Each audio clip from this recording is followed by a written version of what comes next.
Hello everyone and welcome to the first episode of the Joyz of Trainz.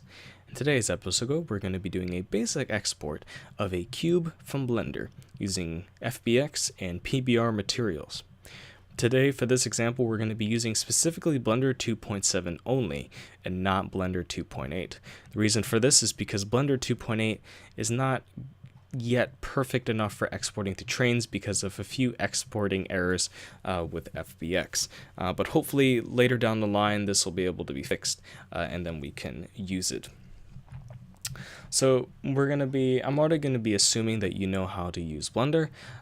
If you do not know how to use Blender, I would suggest go look at a bunch of YouTube tutorials. There's plenty of them out there that would explain it much better than I could. And in the folders or in the description below, you'll see a bunch of links, and one of them will be a folder called Tutorial 1 Basic Exporting FBX. And in this will be a folder called Asset and a folder called Textures. And in this folder called Textures, we'll have three textures here. We'll have a albedo, or pavement albedo, pavement normal, and pavement parameter. And I'll explain what all these are in just a moment, but let me go, one thing I would say to open up is to go onto the Trainz wiki here, and I'll put a link to this in the description, and type in under the search bar PBR metal. And it'll be the third one down from here. And this is going to be the material that we're going to be using today. And as the most common material you could be using for Trainz 19, it will satisfy most of your purposes unless you need it for some purpose. So the three textures that we have in this folder, first one is the albedo. Now the albedo is generally always going to be the color map. In the specular workflow, this was called the diffuse, but now it's called the albedo. The normal map is pretty similar to what you've done before, but the normal map, in this case, it could include the parallax, which is the height map, which we will be using today, or it doesn't have to necessarily include that. In many cases, you may not want it, or you may do want it, but today we're going to be using it since it's kind of a ground texture, but we're using it on a cube as an example. And then you have your parameter.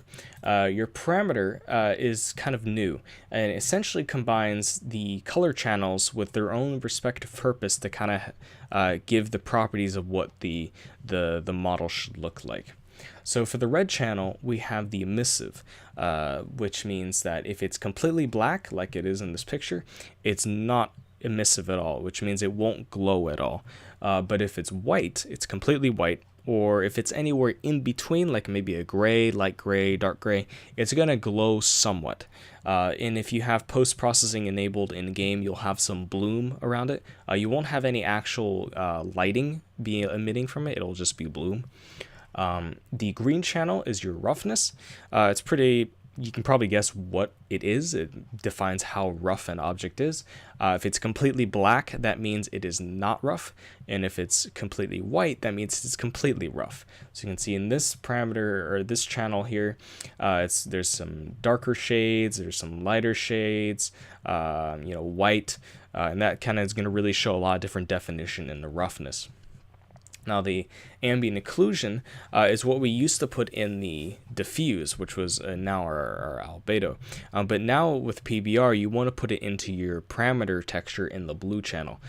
This is so how it'll properly, the shadows will be properly emulated in the PBR model versus before. And now with the alpha channel is where the metallic channel is, and it's also, again, pretty self-explanatory. If it's black, that means it's not metallic, and if it's white, that means it's completely metallic.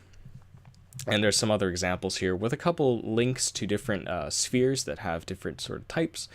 You've got a stainless steel, rubber, painted metal, gloss paint, and cast iron, all different nice examples, and a kind of a chart here that shows you what the roughness versus the metallic is when you have the different values kind of set together. And if you have a 3ds Max export, material configuration Blender, which we'll be going over, and Maya. So let's hop into Blender and I'm going to open it up. We got a basic cube here. First thing I'm going to do is I'm going to turn on screencast displays so you can see the keys I'm pressing here. You don't have to do that, that's just for me. I'm going to hit G and bring up our cube a little bit just so it's above the ground. Alright, and then the other thing is I'm going to hit tab and hit U and hit Smart UV Project. This is going to generate us a quick UV map because we're really not going to be taking much time to unwrap this one. So the next thing I want you to do is to go over to this right tab here, which is our material section. Now, you see where it says material, we can basically call this whatever we want. So I'm just going to call this cube, or you could call this dolphin if you wanted to, which I'm going to just call dolphin. But if you want Trainz to properly recognize your material, you need to name it the specific way. So since our material is called MPBR or M.PBR metal, we need to put your name of the material, so dolphin.m.PBR metal. Now if you're using a different material, for example, such as, if I were to go back, PBR metal mast, all I would change is I just put mast on the end. But we're not going to be using mast, we're only going to be using PBR metal for this example. So essentially, you have the name of your material, .m.PBR material. Pretty easy. Now, below here we have some extra settings, but with the FBX exporter, it completely ignores all of these settings, and all of these settings are more handled in the parameter texture anyway, so you don't really need to worry about this.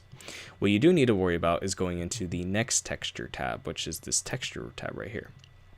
And you can see there's nothing here, but we're going to fill it up pretty quick.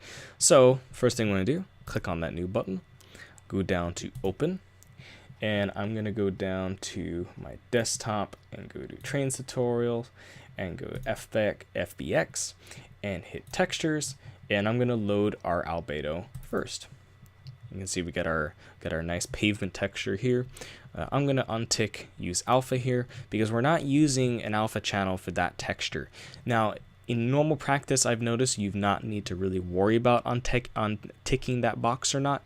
But if it's a good idea to get into a habit to just do it anyway. And then leave everything else the same. And you want to leave the under influence, keep the diffuse at color. But that's going to change for the other textures as we keep adding them. So to go down to the next one, hit new, open, and go back to your textures folder. And I'm going to go back here, and I'm going to load my normal one. Now we do want to leave the use alpha ticked here for the normal map. That one, we do want to leave that one. But untick the color under influence and tick geometry normal. Now the way you'll be able to know whether or not your normal map's actually working is if you go down to the bottom here and click on this little sphere. This is what's going to change our viewport shading. If I click on material and kind of just move around, you'll see we got a lot of little bumps on that cube, and that's what we want to see. If I untick that, you'll see we got no definition on that cube at all, but we do want to have that, so let's see if it like that. Alright, so we just got to add one more now. We just got to add our parameter. So go new, open, and if you go down to the recent here, you can actually click on textures or your recent folder, and you can find all the stuff where you were just working in. So I'm going to click parameter. Again, leave this one ticked for use alpha. And then go down to the bottom, untick color, and tick hardness under specular. This is very important. A lot of times I might forget to do this, and then the model looks weird in 19 because it doesn't really look right. It's like, where's the metallic, or where's the roughness? Yeah, it's because the parameter texture is not being properly loaded. So this one might be an easy one to skip, so make sure you take a look at that before you're exporting, or if you have trouble, go back and check to see if that one is not ticked.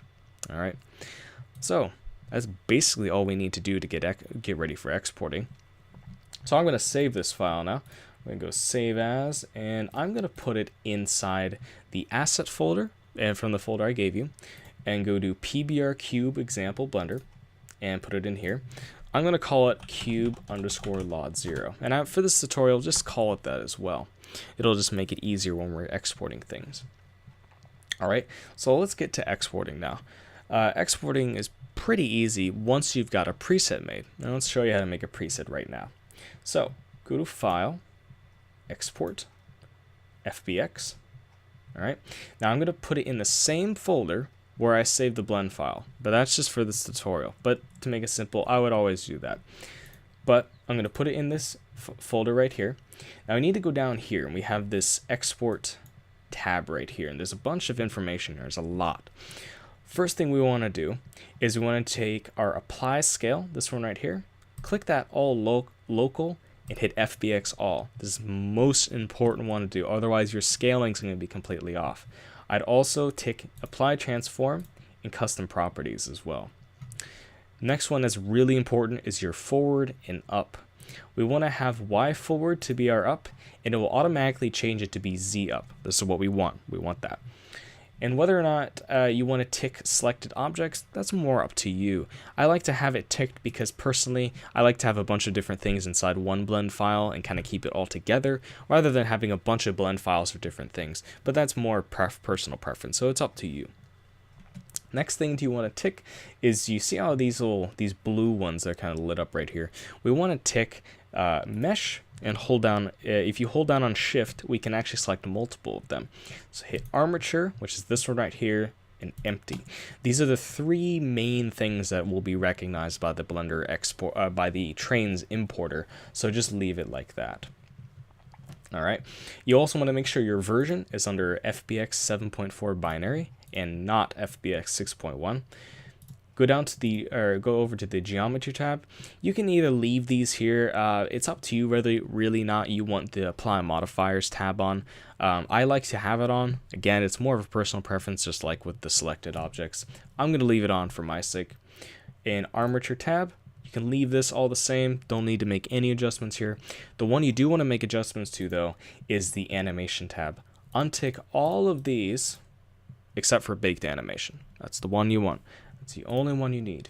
Now you may be thinking to yourself, okay, am I going to have to do this every time I want to export? No, that's not true. We're going to make a quick and easy preset that will make it really nice and fast so that you can export and use it over and over and over again. So to do that, just go to that plus button right there, click on that, and I'm going to call it Trainz 19 export, and click OK. So now if I go to operator presets, you'll see I have a bunch of these here from before, but you can see right here Trainz 19 export. So if I go cancel that and I go back, and you can see all of my settings are gone. Well, instead of doing that over again, you can just hit operator preset, Trainz 19 export, and you can see it resets everything to how exactly I want it, which is a-okay with me. So export it into that same folder, hit it, export FBX. Now you notice it retained the same name as the blend file. So since I called it cube_lod0, it called it automatically cube_lod0.fbx, which is, for my sake, that's what we're going to do. So next, I would go back to the asset, the folder where there's the textures, and we want to copy these three into the folder where our FBX is. Paste those in there. All right, and I want to explain a little bit why the textures look like this. So I'm going to go back to textures here, and I'm going to open the normal map and the parameter in a different program so you can kind of see what I'm talking about. I'm using DDS View here. It's a great little program. Now you'll see here that this is our normal map and it looks fine.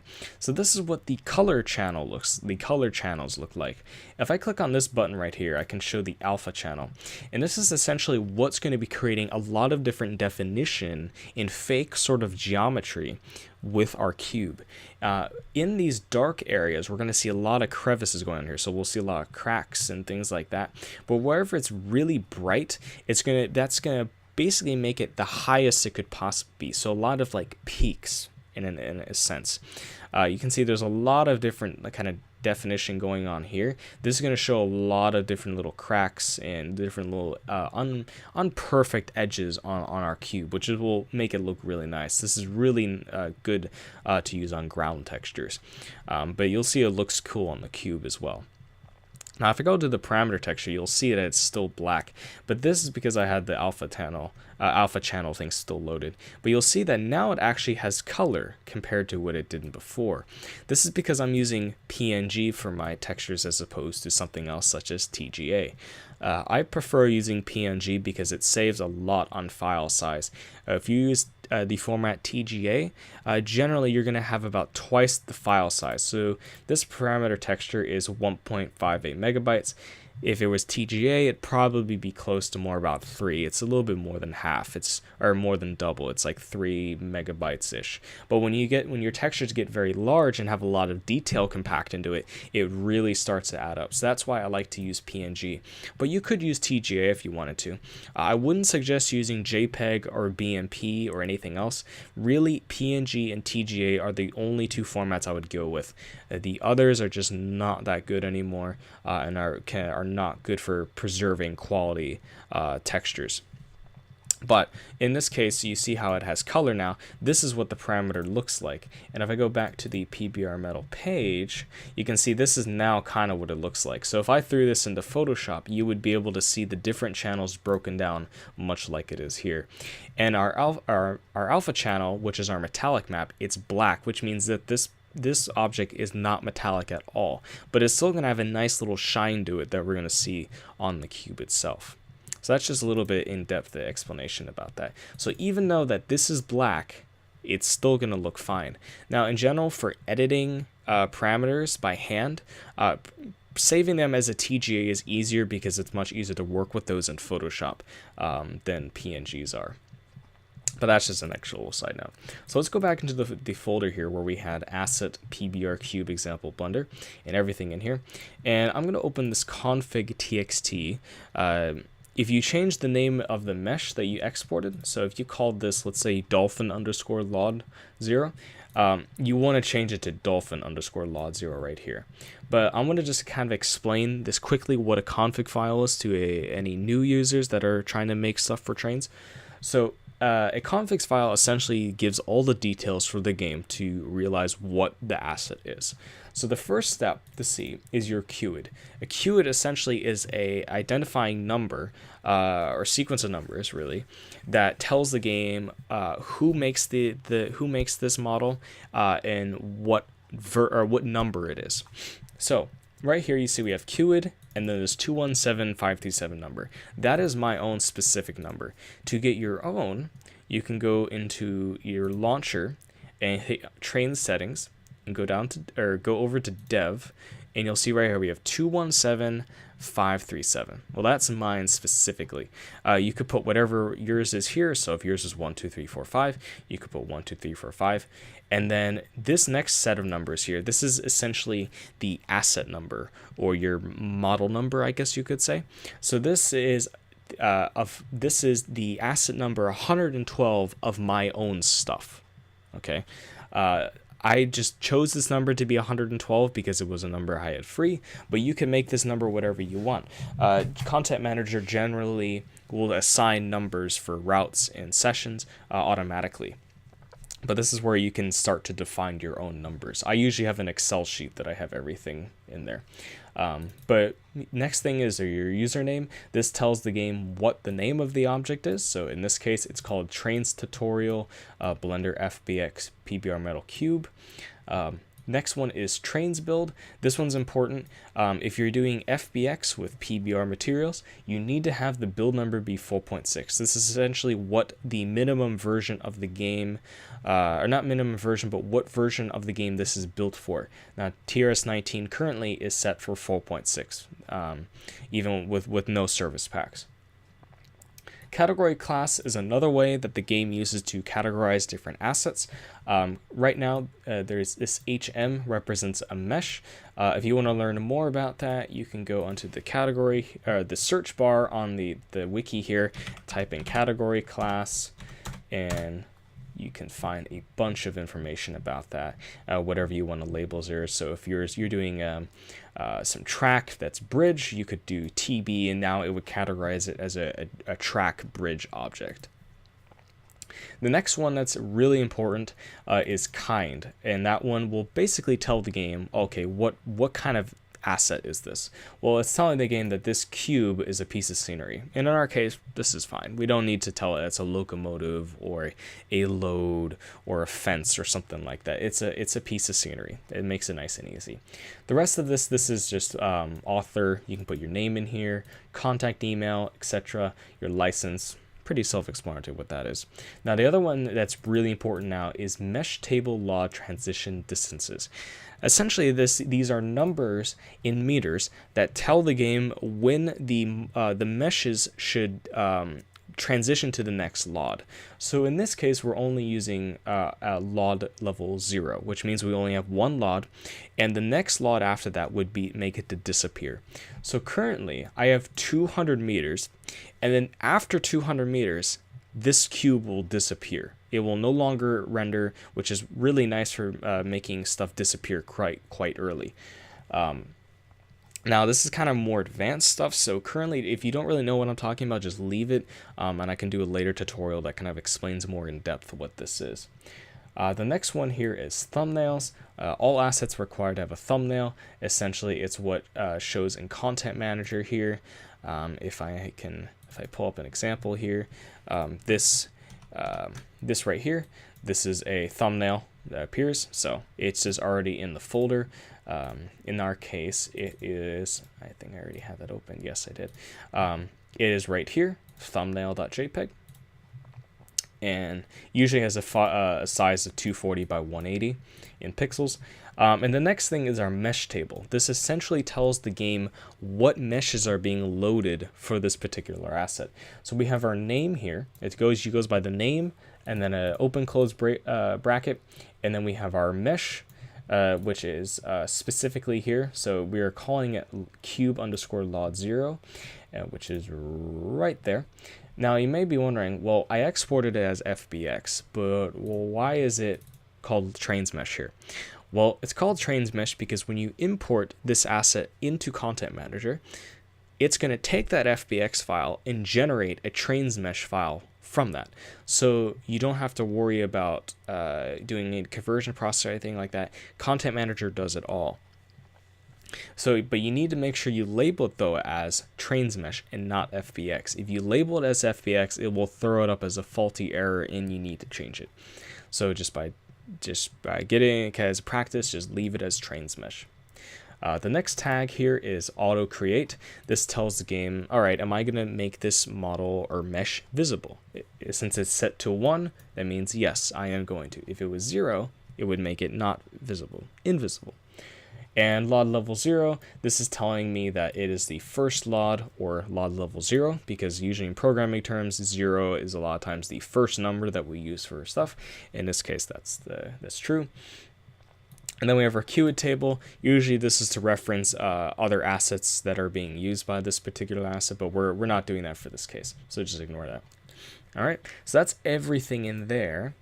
The only other thing, which I will mention after we import this into Trainz 19, is a couple things regarding these textures. So let's do that right now. So what I want you to do is I'm going to click Manage Content and bring a little window open.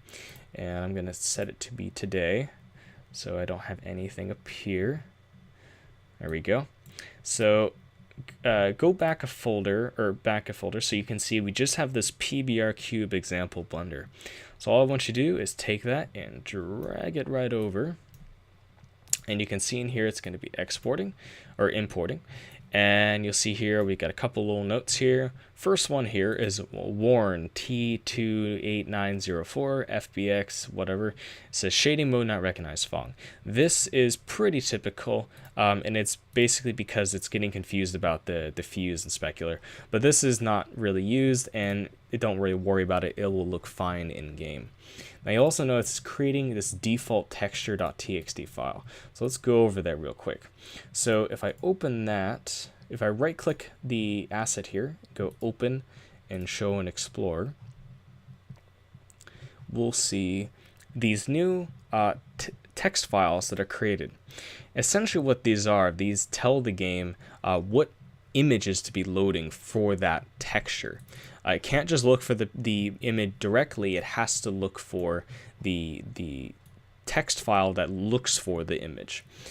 So in theory, you could change this. So you could say, okay, I'm actually going to load thumbnail as opposed to that color or that albedo. So you could do that if you wanted to. I'm not going to, but you could. Now, one thing with PNGs is that Content Manager kind of doesn't really understand 100% what they are yet currently. So it kind of tends to create all this extra information that doesn't need to be there. So in our case, we're not using an alpha channel for this albedo, so we need to get rid of this line just to make sure it doesn't cause any extra problems. Now it's also missing this tile equals. Now normally most textures have a tile equals st, which means we're tiling the texture both horizontally and vertically. So usually I would just leave it like this. There's some cases where you don't really want to have it like that, or in other cases there are other examples. Those are all in the wiki. But leave the albedo just like this. And if we go to the normal texture, let's take a look at that. We do want the alpha here because we want to have that height map working, or parallax working. I'm going to put that ST back in there. You can see it generated a normal map hint there, which is good. If I open our parameter texture, it's got our alpha, which is what we do want to make sure it realizes we have a metallic channel. Let's put that ST back. And we're all good there. Now, if you're having trouble where the metallic is not showing, try changing the file format from PNG to TGA. Generally, I've seen that the parameter look works better as TGA, but in some cases it does work great with a PNG. So try whatever seems to work best for you. But now that we fixed those three things, I'm going to leave the FBX in there. But other than that, we should be able to recommit this again. So if I right click that and hit submit edits, it will now submit the asset back to Content Manager, and should do so pretty quickly. And you can see it didn't throw any other errors and no other errors, so we should take a look and see what it looks like. So if I right click that and hit open preview asset, you can see we got our cube. So we got a lot of cracks going on here, and this is what the height map is up to right now. You can see right there's a lot of cracks and crevices. There's some extra little definition going on right there, which looks nice. These kind of black or darker spots, that's the result of our ambient occlusion working. If I go into indirect lighting here, we can see the nice shine that's kind of appearing from the roughness, where it's not completely rough. Some area it's somewhat rough, but not 100%, and it looks pretty good. Now the other thing to notice is take a look at our zoom distance here. So our zoom distance, we're at 3, which means we're at 3 meters technically with this box. So if I zoom out, and if I look at it, it's 224 meters. If I zoom out a little bit more, oh, it disappeared. You can see we're at 229. This zoom distance will always be in meters. So you can see right now we're at 229 meters. And if you remember correctly, I had it set to disappear at 200 meters or beyond. So if I zoom out or zoom back in a little bit, you can see we're at 155 again. So if I zoom out back, it goes past 200 and it goes, you can see this one's at 205. Sometimes in the preview window, it doesn't always work 100%, but in-game it will definitely work because the preview assets sometimes be a little wonky. But that looks about right. Everything in our cube's looking good. And that's pretty much it. So if you were able to follow this far along, you were able to just get your first object into Trainz 19 using Blender FBX and PBR materials. If you have any idea what another tutorial you would like me to make next time, feel free to leave a comment below. And as always, I'll be leaving all of the resources from this tutorial in the description, as along with some other tools that may be helpful to you, other resources, whatever will help make your content developing needs much more useful and faster. So, thanks for watching, and I hope you enjoyed the Joyz of Trainz.